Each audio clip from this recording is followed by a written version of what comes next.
ہے. اب لوگ کہتے ہیں نہیں علماء کو تو چاہیے یہ کریں, سبیلیں کھول کے بیٹھیں. کوئی ڈاکٹر کو کبھی یہ مشورہ نہیں دے گا. اب ایک ڈاکٹر نے MBBS کیا, کسی بھی خاص فن میں اس نے اسپیشلسٹ بنا وہ اس فیلڈ کا, اب وہ لوگوں کا کینسر کا علاج کر سکتا ہے. آپ اس کو مشورہ دو گے کہ وہ مٹکا لے کے بیٹھ جائے اور پیاسوں کو پانی پلانا شروع کر دے؟ لوگ کہیں گے اس کو میں کسی کو بھی بٹھا دو یار, تم جس فیلڈ کے ماہر ہو اس میں ہر ایک تھوڑی ماہر ہوتا ہے. تو اسی طرح بھی دین کے علم کا ایک شعبہ ہے, واعظ و نصیحت ہے, فتویٰ ہے, تحقیقی کام ہے, تبلیغی اسفار ہیں, یہ ساری چیزیں ہیں. آپ کہہ سکتے ہیں پھر ولاگنگ بھی نہ کیا کریں مفتی صاحب, وہ بھی آپ پہ سوٹ نہیں کرتی. تو ولاگنگ مجھ پہ سوٹ نہیں کرتی, یقیناً نہیں کرتی ہوگی شاید, لیکن کچھ فارغ وقت میرے تفریح کا بھی تو ہوتا ہے نا, تو اسی کو میں کیمرے میں بند کر دیتا ہوں. الگ سے میں اس کے لیے سفر نہیں کرتا. کچھ کام ویسے ہی کر رہا ہوتا ہوں تو چلو یار میں نے بھنڈی لگائی ہے, ابھی اپنے شوق سے لگوائی ہے, لگائی بھی ہے لگوائی بھی ہے, تو اس کی میں نے ویڈیو بنا لی تاکہ لوگوں کو ایک موٹیویشن مل جائے. تو وہ ضمناً کام ہو رہے ہیں. تو ایسے ہی کبھی کبھار کسی کا رشتہ بھی کرا دیتا ہوں میں, اتفاق سے ہو گیا, چل بھائی یہ آیا ہوا تھا, اس نے کہا چل بھائی اس کو پہنا دیا, اس کو پہنا دیا. تو اگر ویڈیو میں آ جائے تو یہ تھوڑی کہ اب مفتی صاحب شادیاں کراتے ہیں اور اس کی ولاگنگ کرتے ہیں. تو جو کام ہمارا ہے نا ہم کو اسی میں رہنے دینا چاہیے کائنڈلی, دوسرے کاموں میں ہمیں مت الجھائیں. اور اس میں آپ کہہ سکتے ہیں اس میں کیا جا رہا ہے, آپ اس کی ادھر کرا دیں اس کے, بھائی ایسا نہیں ہوتا. بڑے مسائل ہیں, پتہ نہیں کون کون اٹھ کے آتا ہے, ہمیں کیا پتا صحیح ہے 2 نمبر ہے 1 نمبر ہے, پھر آگے شادی ہو گئی وہ 2 نمبر لڑکی نکلی, وہ 1 نمبر لڑکی, 1 نمبر کو 2 نمبر مل گیا. تو یہ اتنے بکھیڑے ہیں. لوگوں کی ایک عادت ہے, آپ کسی کا کام بنا دو نا, مشورہ دو اس کو یا اس کی مدد کرو, کام اچھا نکل گیا تو آپ پہ نہیں ڈالے گا, بولے گا میں نے کیا ہے, اور بگڑ گیا تو بولے گا انہوں نے کروایا تھا یہ.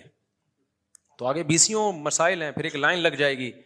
تو جو کام جس کا ہے اسی کو ساجھ. حالانکہ میں اس کے ذریعے پیسہ کمانا چاہوں, کروڑوں روپے کما سکتا ہوں, نوٹ چھاپنے کی مشین بن سکتا ہوں میں, کیونکہ میں 2005 سے شادیوں میں بیان کر رہا ہوں.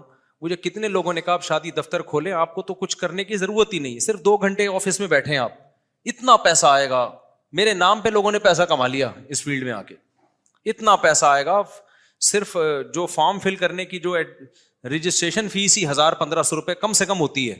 تو میرے پاس آپ کیا خیال ہے, ہزاروں لاکھوں لوگ رجسٹریشن کروائیں گے میرے پاس, ان کی شادی ہونا اور رجسٹریشن فیس سے یہ ٹھیک ٹھاک آمدن ہو جائے گی. پھر آگے کروانے کے, پھر جو شادی کروا دی تو 1.5 لاکھ 2 لاکھ 3 لاکھ 10 لاکھ بھی لوگ لے رہے ہیں. اور پھر میری بات بھی لوگ سنتے ہیں, اگر میں کسی کو مشورہ دوں اس سے کر لو, ادھر میرا کھانچا کھلا ہوا ہو, وہ لوگ مشورے کو بھی اہمیت دیتے ہیں. تو ہم تو نوٹ چھاپنے کی مشین بنے ہوتے. لیکن وہی بات ہے یار, اگر ہم نے علم دین اس لیے حاصل کیا تھا کہ نوٹ چھاپنے کی مشین بننا ہے, تو اپنے جو کام ہے اس کو فوکس کرنا چاہیے, جو ہماری فیلڈ ہے, سمجھتے ہو. تو جو جس کی فیلڈ ہے اس میں, تو شادیاں کرانا ہمارا نہ کام ہے نہ ہمیں پہ, یہ مجھے تو سوٹ نہیں کرتا, یہ اچھا بھی نہیں لگتا, کہ یہ زنانہ کام لگتا ہے, یہ زنانہ لیڈیز والا کام. تو یہ عورتیں اس میں بڑی ماہر ہوتی ہیں, وہ جا کے ادھر کی ادھر پہنا دی اس کو ادھر, وہ ان کو گھروں کا پتہ ہوتا ہے, کون بھاگی ہوئی ہے کون بیٹھی ہوئی ہے, کس کا کس سے چکر چل رہا ہے, سب پتہ ہوتا ہے ان کو. تو خواتین پہ زیادہ سوٹ کرتا ہے. دفتر کھولیں خواتین, لوگوں کی شادیاں کرائیں, پیسہ بھی کمائیں, ثواب بھی ملے گا, ان کو ثواب بھی ملے گا اس پہ انشاءاللہ. صلو علی الحبیب. مرد بھی کرتے ہیں, وہ بھی ٹھیک ہے, مرد بھی کریں یہ کام, لیکن یہ علماء پہ میرا خیال ہے سوٹ نہیں کرتا یہ کام. مردے نہلانا ہو گیا, یہ سب اسی میں سے تعلق ہے ان چیزوں کا. حضرت عمر جب خلیفہ تھے, حضرت کیا فاقوں میں زندگی کیوں گزاری, جبکہ حدیث میں تو آتا ہے اگر اللہ نے دیا تو اس کا اظہار بھی ہو جاتا. تو بھائی حضرت عمر کو اللہ نے بہت تھوڑا دیا تھا, کیونکہ جو دیا تھا وہ سارا صدقہ کر دیتے تھے, بیت المال سے اپنی تنخواہ بہت کم رکھی ہوئی تھی, تو اس لیے وہ فاقوں میں تھے. جب اللہ دے تو پھر ظاہر کرے نا, جب اللہ نے دیا ہی نہیں ہے, رزق میں تنگی دی ہے, تو پھر کیسے ظاہر کرے گا وہ. تو انہوں نے اس پہ گزارا کیا. امام ابو حنیفہ کے مقلد اگر سب سے زیادہ ہیں تو چاروں اماموں میں, تو پھر رفع الیدین کرنے والے زیادہ کیوں ہیں دنیا میں؟ یہ بات غلط ہے, رفع الیدین نہ کرنے والے دنیا میں زیادہ ہیں, صحیح ہے نا. پورا بنگلہ دیش کی آبادی, انڈیا کے مسلمانوں کی آبادی, پاکستان کی آبادی, پورا افغانستان, ایران میں جتنے حنفی ہیں, اور یہی آبادی بہت کراس کر جاتی ہے. 1 ارب تو خالی انڈیا پاکستان بنگلہ دیش. برما میں گیا ہوں, ٹوٹلی 100% مسلمان فقہ حنفی کو فالو کرتے ہیں, ایک بھی ایسا نہیں ہے جو غیر حنفی ہو. یہ سب وہ جگہ ہیں جہاں قدیم اسلام آیا. اسی طرح میں بخارا گیا, سمرقند گیا, ازبکستان گیا, پھر ترکی ٹوٹلی حنفی ہے, الا یہ کہ بارڈر جو شام کا, پھر شام میں آدھے حنفی ہیں آدھے شافی ہیں. تو یہ پوری تعداد اگر ملا کے دیکھی جائے نا, کیونکہ ہماری ٹریولنگ جو ہوتی ہے زیادہ تر سعودی عرب ہوتی ہے عام لوگوں کی, تو ان کو ایسا لگتا ہے کہ رفع الیدین کرنے والے زیادہ ہیں. یہ پھر بھی میں بتا دوں یہ کوئی اتنا بڑا ایشو ہے نہیں. اگر رفع الیدین کرنے والے زیادہ بھی ہوں تو کوئی اتنا بڑا ایشو ہے نہیں. یہ تو لوگوں نے اس کو ایشو بنا لیا. ہماری صحت پہ کوئی فرق نہیں پڑتا. دونوں رائے ہیں, صحابہ تابعین سے دونوں چیزیں ثابت ہیں. لیکن یہ چھوٹی چھوٹی چیزوں میں لوگ علماء کو الجھاتے ہیں, اور لوگ بھی نہیں, یہ مذہبی اسکالر جو منجن بیچ رہے ہیں نا, یہ لوگ الجھاتے ہیں ان چیزوں میں. ویسے جنرل نالج کے لیے بتا رہا ہوں میں آپ کو کہ یہ بات غلط ہے. اچھا, ایک جگہ میں نے کہا نا کہ 50% سے زیادہ لوگ امام حنیفہ کو فالو کرتے رہے ہیں, تو اتنی بڑی امت گمراہی پہ جمع ہو سکتی ہے. کسی نے کمنٹس کیے کہ 50% ہونا کوئی حق کی علامت نہیں ہے, اکثریت کا ہونا.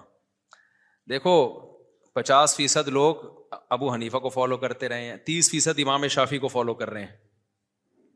آپ تو ان کو بھی غلط کہتے ہو, کیونکہ آپ کو ابو حنیفہ سے چڑ نہیں ہے, آپ کو تو اس سے چڑ ہے کسی مجتہد کو فالو کیوں کر رہے ہیں. اصل تو چڑ آپ کو اس سے ہے.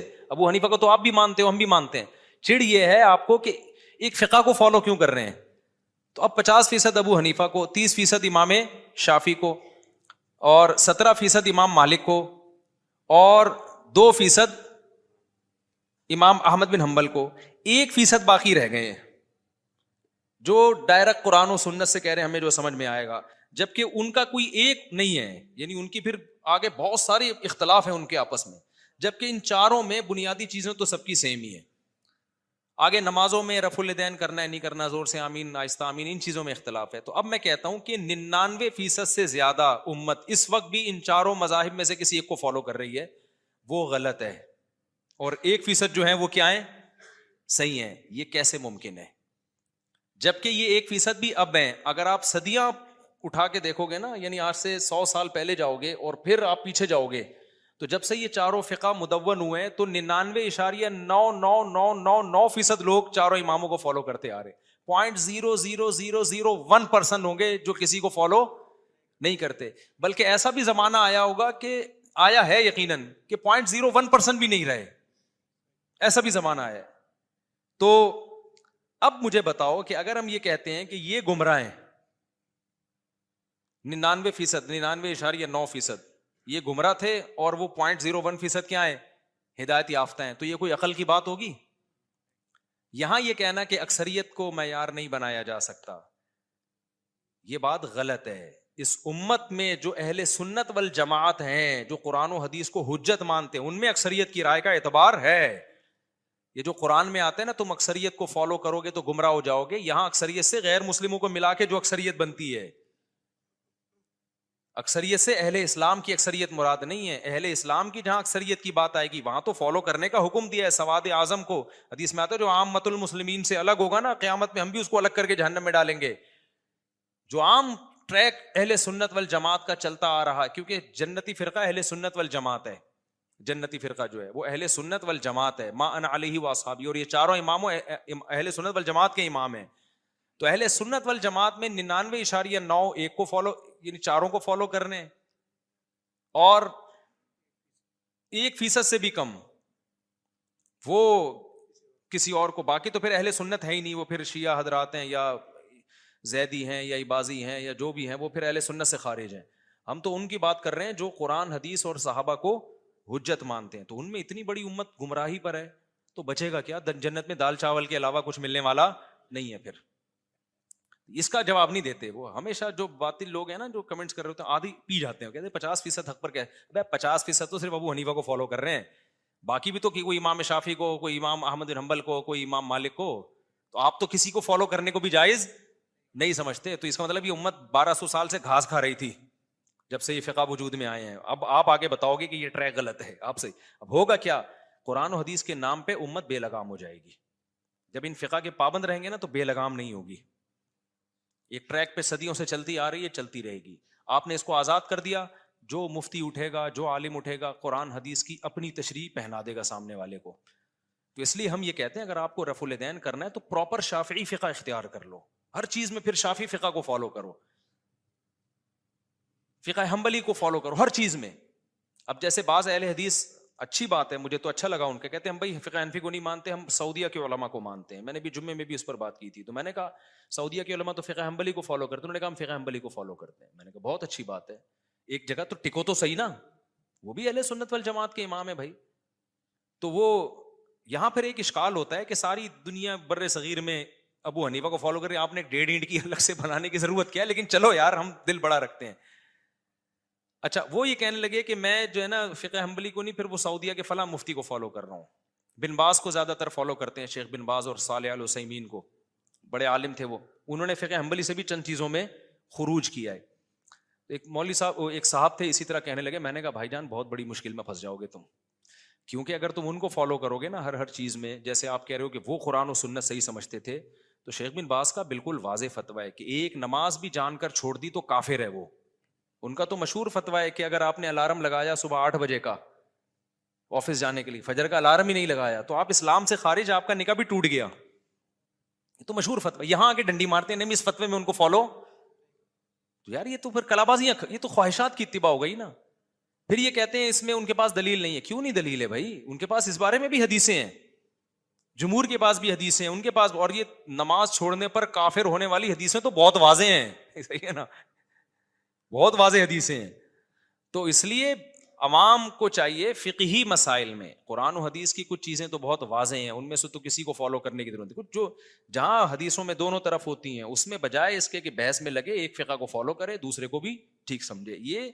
یہ ایسا طریقہ ہے جو ایکسیپٹیبل بھی ہے, صدیوں سے آزمایا ہوا بھی ہے, اور اس کا فائدہ یہ ہوگا کہ امت فروعی اختلافی مسائل میں پڑھنے کے بجائے دوسرے کاموں کو فوکس کرے گی. ورنہ رفع الدین ہی کا جھگڑا قیامت تک ختم نہیں ہوگا. پھر جو کہتے ہیں نا ختم ہو گیا, دلائل سے واضح ہو گیا, وہ ایک طرف کے دلائل بتا رہے ہوتے ہیں, دوسری طرف کے پی رہے ہوتے ہیں. وہ ایک مولانا, ایک صاحب آ گئے میرے بیان میں اور رفع الدین کی دلیلیں پیش کرنے لگے. میں نے کہا تو سنن نسائی میں حدیث ہے 2 سدوں کے درمیان بھی رفع الدین کیا ہے, تو پھر وہ بھی کرو. فوراً کہہ دیا ضعیف ہے وہ. پھر بحث کرنے لگے. میں نے کہا کیسے ضعیف ہو گئی بھائی, وہ صحیح حدیث ہے, ٹھیک ہے نا. ہماری نظر میں جیسے وہ چھوڑ دیا تو یہ والا بھی چھوڑ دیا, اس کے بھی قرائن ہے, اس کے بھی قرائن ہے, تو کہنا نہیں وہ ضعیف ہے. اب ڈھٹائی کے ساتھ کسی چیز پہ ڈٹ جاؤ تو اس کا کوئی علاج نہیں ہے. ناصر البانی نے اس کو ضعیف قرار دیا ہے, صحیح قرار دیا ہے. تبھی میں نے سنا ناصر البانی کا فتویٰ بھی تھا کہ 2 سدوں کے درمیان بھی رفع الدین کرنا چاہیے. واللہ عالم, اس کی مجھے پوری وضاحت نہیں ہے کہ ہے بھی ایسا, لیکن سنا ہے.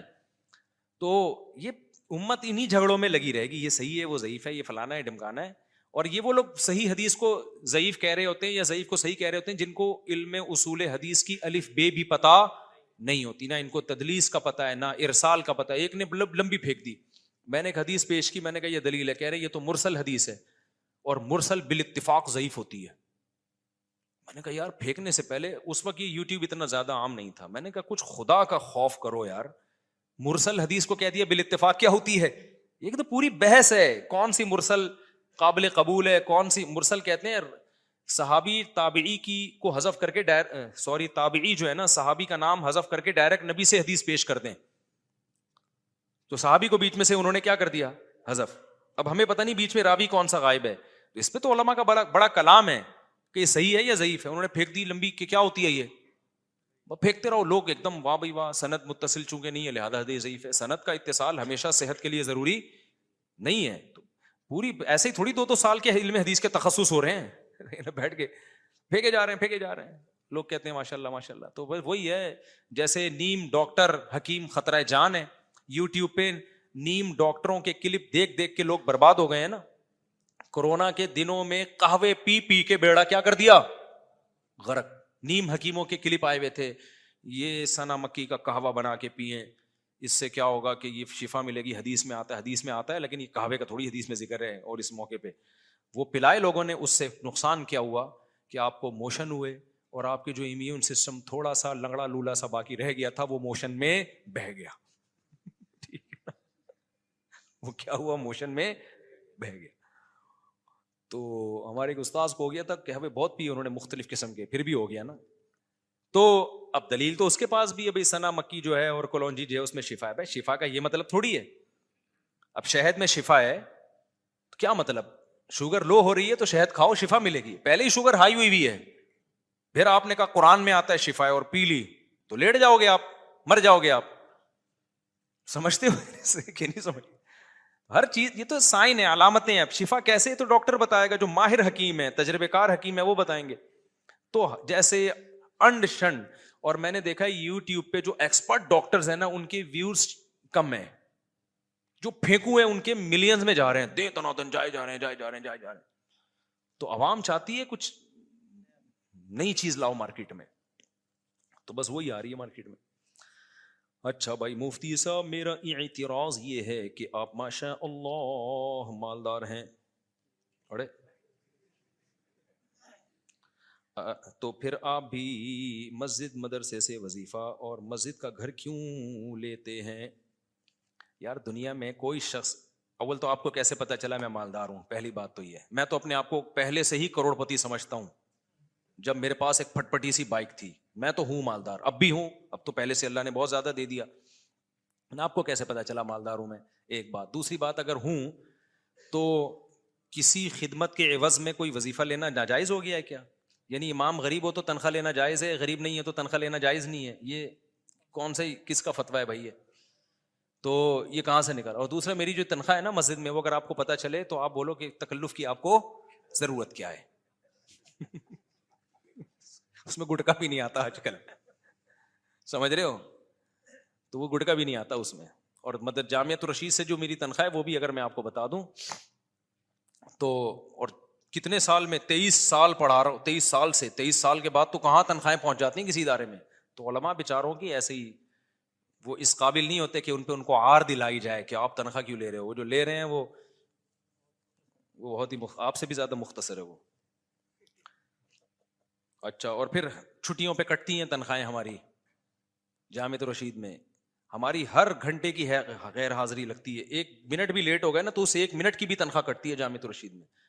تو مجھے تو صرف رمضان میں پتہ چلتا ہے میری تنخواہ کتنی ہے، کیونکہ وہ چھٹیوں کی تو پوری تنخواہ ملتی ہے، باقی تو 1 منٹ بھی لیٹ ہو گئے تو اس کی تنخواہ کٹے گی. تو یہ تو علماء، اور میں تو چلو اللہ نے مجھے دوسرے بھی وسائل دیے ہیں کمانے کے، لیکن جو دیگر علماء ہیں ان بیچاروں کی حالت تو حکومت سے تعلق 2 طرح کا ہوتا ہے. ایک ہوتا ہے چاپلوسی کے لیے، اس میں لینے کی کوشش کی جاتی ہے کہ تھوڑا سا مکھن لگاؤ، پھر یہ کاغذ اپنے نام کروا لو، یہ اپنے نام کروا لو.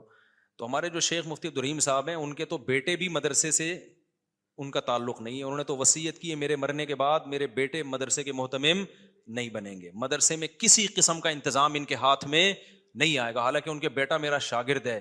میرا خیال ہے جامعۃ الرشید میں نہیں کہہ رہا سب سے نیک وہی ہے، یہ دعویٰ نہیں کر رہا، لیکن جو بھی اس سے ملے گا وہ کہے گا بہت نیک ہے. یہ رمضان میں ایک دن میں 15 پارے پڑھنے کا معمول ہے. دینی علوم بھی ہیں، دنیاوی علوم بھی ہیں، بہت سی استعداد ہے. تہجد جو ہے نا، تراویح تہجد، ہم دیکھیں، ہم سفر کیا ان کے ساتھ، اور بڑی خدمت گزار. تو ہونا تو چاہیے یہی بنے. انہوں نے وصیت کی یہ نہیں بنے گا، ٹھیک ہے نا. تو نہ اپنی اولاد کے لیے کچھ چھوڑا، نہ اپنے لیے ایک بالغ زمین پراپرٹی ان کے پاس نہیں ہے.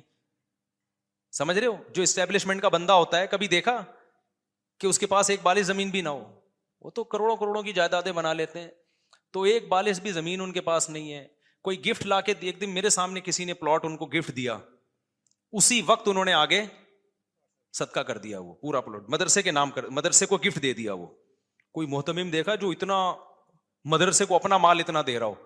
تو ہمیں جن بزرگوں سے تعلق ہے نا بھائی، جن سے ہم بیعت ہیں، وہ بڑے خاندانی قسم کے بزرگ ہیں. ایسے ہی تھوڑی ہم نے 23 سال کسی سے تعلق، بلکہ 23 بھی نہیں، 29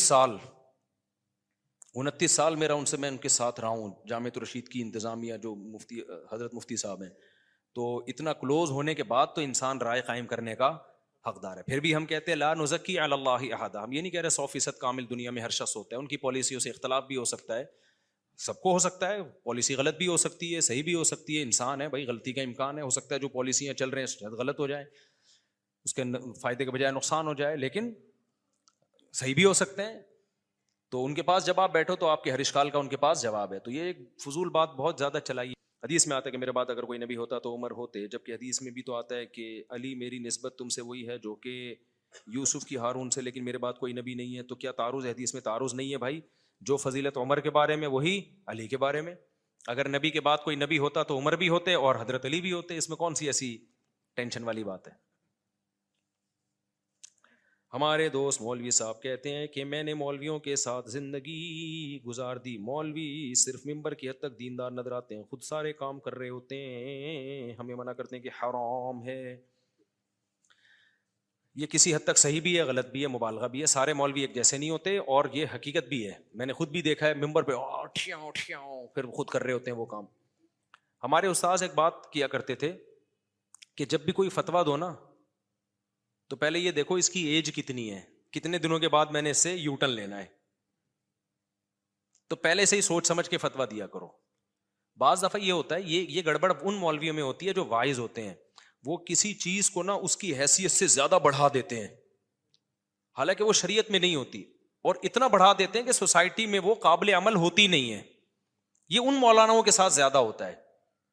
اب مثال کے طور پر میں نے ایسے مولانا دیکھے بد نظری کے خلاف بیان, عورت سے چھپو, اس کے ہاتھ لگ گیا تو ایسے جیسے سر میں کیل ٹھوک دی, اور دیکھ لیا تو ایسے جیسے زنا ہو گیا. اتنا سخت بیان کرتے ہیں کہ بس نامحرم عورت تو بس آدمی کہتا ہے بھائی مار دو ان کو, سب کو قبر میں ڈال دو.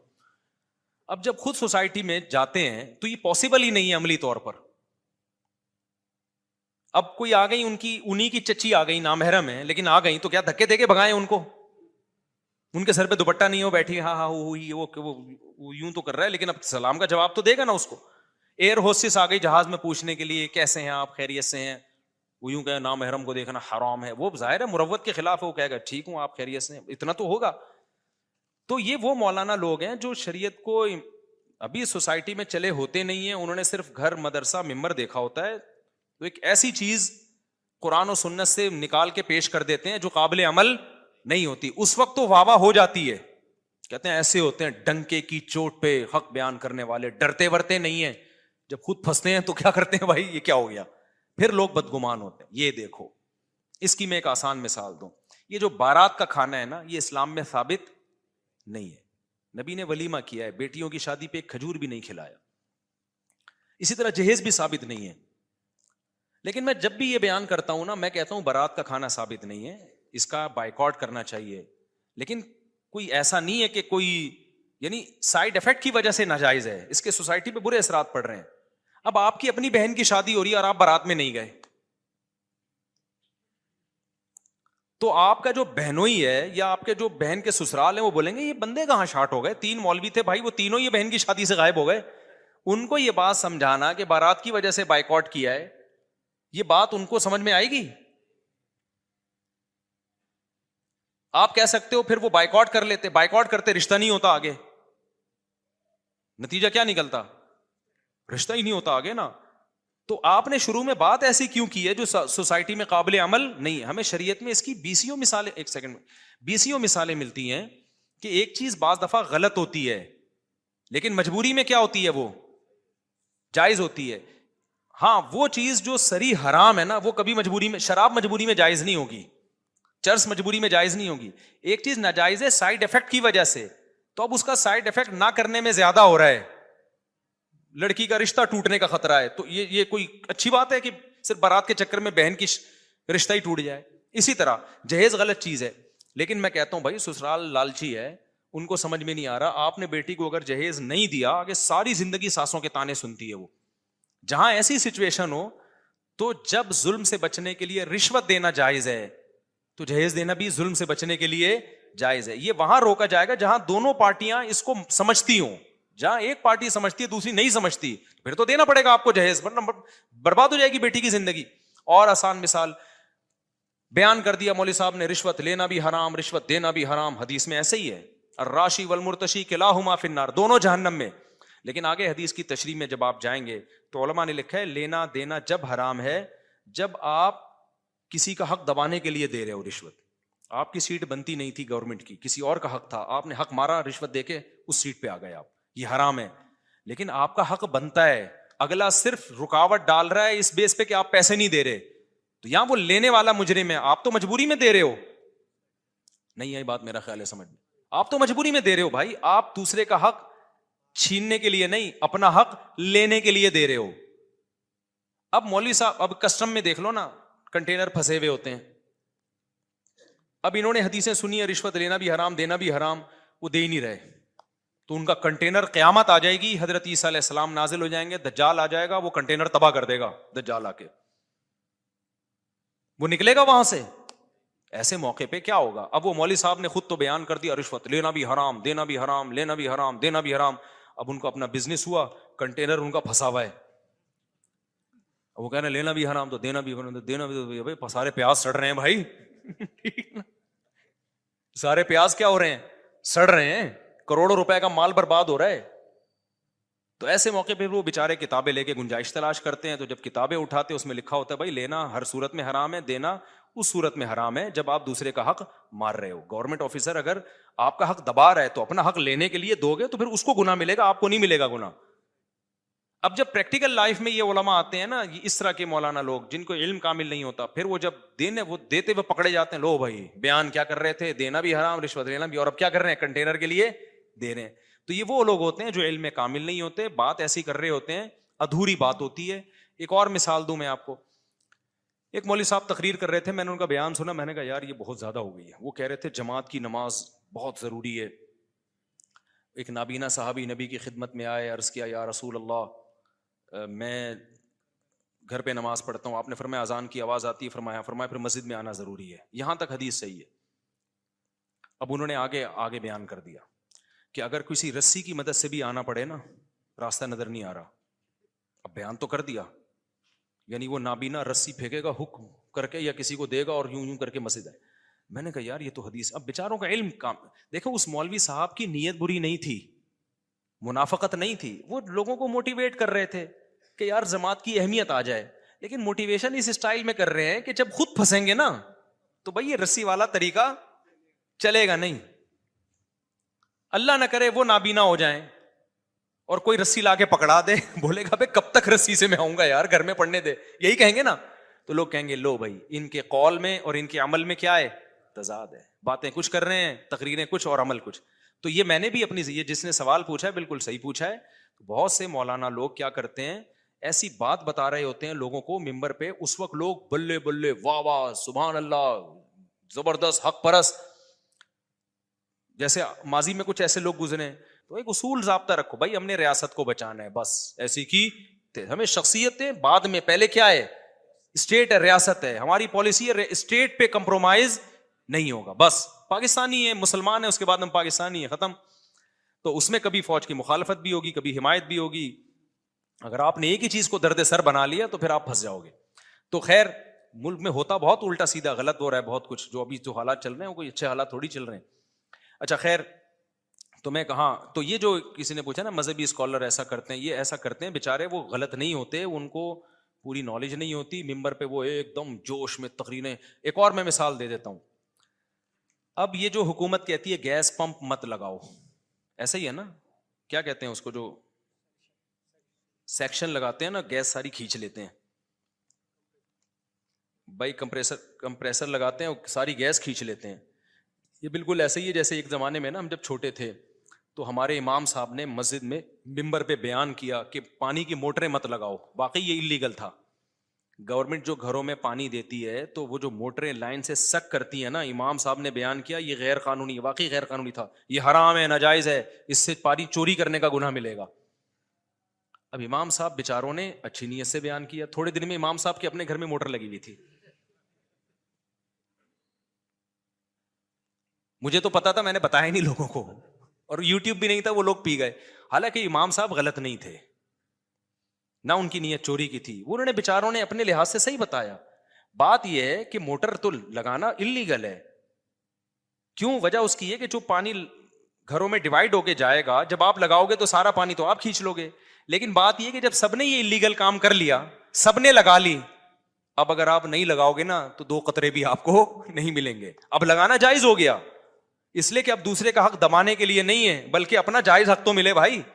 تو امام صاحب نے یا دائیں بائیں دیکھا، یار میری تقریر یوٹیوب تو ہے نہیں، کوئی ریکارڈنگ بھی نہیں ہے، سب پی گئے نا، چپکے سے لا کے گھر میں لگا دو. اب کوئی امام صاحب کو دیکھتا بولتا ہی پہلے تقریر کر رہے تھے موٹریں لگانا حرام ہے، خود لگائی ہوئی ہیں گھر میں. تو وہ بیچاروں کو، اس لیے ان کو چاہیے تھا کہ بھائی پوری نالج لیتے، اس کے سائڈ افیکٹ کیا ہوں گے، اس کے فائدے کیا ہیں، نقصانات کیا ہیں. گورنمنٹ تو بہت ساری چیزوں کو اللیگل کرتے کرتے خود ہی حکومتوں کے گھر میں، یہ جنریٹر جو ہم چلاتے ہیں گیس پہ، یہ بھی تو اللیگل ہے. ساری دنیا نے گیس کے جنریٹر لگائے ہوئے ہیں، تو یہ کون سا اللیگل ہے بھائی؟ آپ نہیں لگاؤ گے تو کیا ہوگا، اندھیروں میں قبر کے اندھیرے آپ کو یاد آتے رہیں گے بیٹھ کے. تو یہ اللیگل ہے، لیکن گورنمنٹ اس کو اللیگل بنائے نا، پریکٹیکلی پکڑے لوگوں کو. بالکل اب یہ گیس میں بھی ایسا ہی ہو گیا ہے.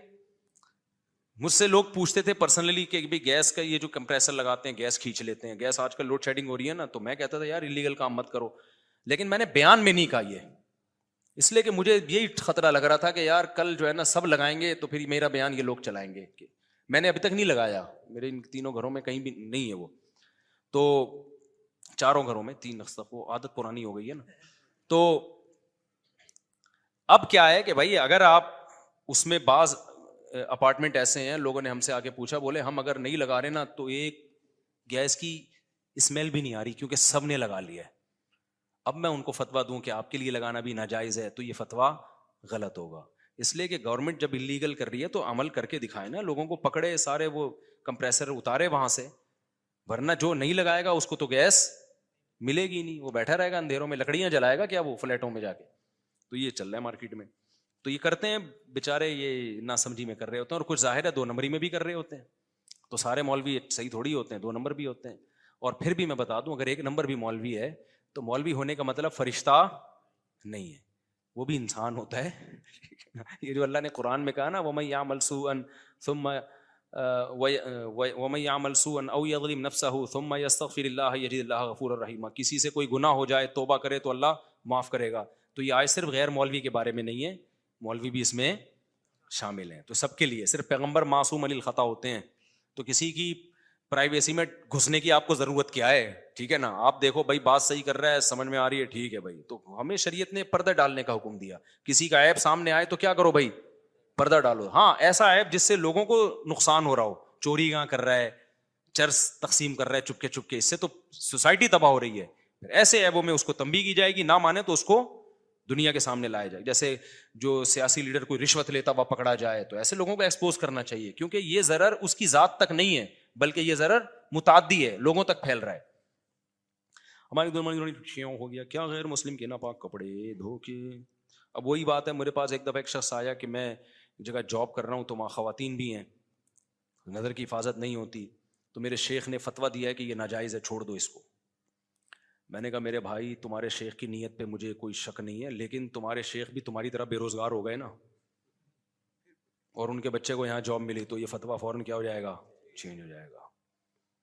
کیونکہ ابھی تو بد نظری کا فتنہ ہے, انٹی ونٹی نظر آ کے دماغ خراب ہو رہا ہے. جب پیسے نہیں آئیں گے نا گھر میں تو جو چترول لگیں گے نا چاروں طرف سے گالیاں, اس میں بھی سٹے لگاؤ گے ڈپریشن ختم کرنے کے لیے. تو اس کا حل یہ ہے کہ نظر کی حفاظت کرو, کوئی ضرورت سے بات کرنی پڑتی ہے تو بات کر لو, اپنی بہن سسٹر کہہ کے ایک بات یاد رکھو, جن کا بھی لڑکیوں سے واسطہ پڑتا ہے بہن کہنا سیکھ لیں اس کو, 99% مسئلہ یہاں سے حل ہو جاتا ہے. بہن کیا حال ہے آپ, وہ بہن سے ہی شروع کیا کرو, تو دیکھو پھر وہ لائن ہی نہیں مارے گی. بہن بول دیا نا تو آدھا سے زیادہ مسئلہ یہاں. اور بولتا نہیں ہے, شرارتی آدمی, دل میں چور ہوتا ہے اس کے, وہ زہر کا پیالہ پی لے گا, اس کے منہ سے بہن نہیں نکلتا. تو بہن کہنا سیکھ لو. غیر مسلم کے ناپاک کپڑے دھو کر استعمال کر سکتے, کیوں نہیں کر سکتے بھائی. یہ لنڈے کا سارا مال جو استعمال کرو, کیا حاجیوں کا مال ہے کیا یہ.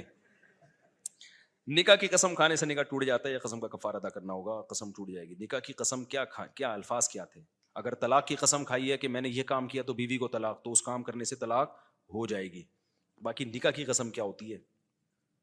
قسم کا کفارہ اگر ٹوٹ جائے تو 10 غریبوں کو 2 ٹائم کا کھانا کھلاؤ, یا ہر غریب کو 2.25 کلو گندم دے دو, یا ایک ہی غریب کو 10 دنوں میں 2.25 کلو گندم تقسیم کر کے دے دو. تو اس طرح سے قسم کا کفارہ ہوتا ہے. اگر خود غریب ہو تو پھر 3 روزے لگاتار رکھ لو. عورت کے مرنے کے بعد شوہر سے اس کا نکاح ٹوٹ جاتا ہے. جی ہاں ٹوٹ جاتا ہے. آپ کو تو کہیں اور شادی کس خوشی میں کرتی ہے, وہ مرتا ہے شوہر تو 4 مہینے 10 دن کے بعد کہیں اور شادی اسی لیے تو کرتی ہے کہ اس کا نکاح ٹوٹ جاتا ہے اس سے.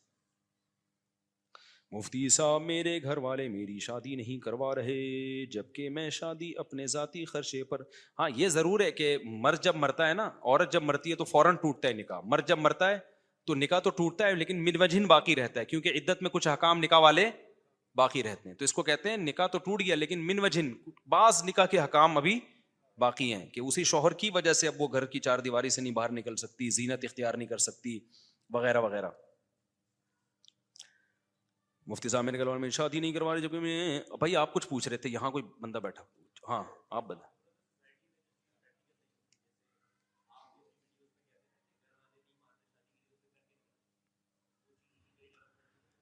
ہاں اب دیکھیں, وہ تو میں اصول بیان کر رہا ہوں نا, کر کے دکھا دو تو پھر آپ اس کے سائڈ افیکٹ سوچیں خود ہی.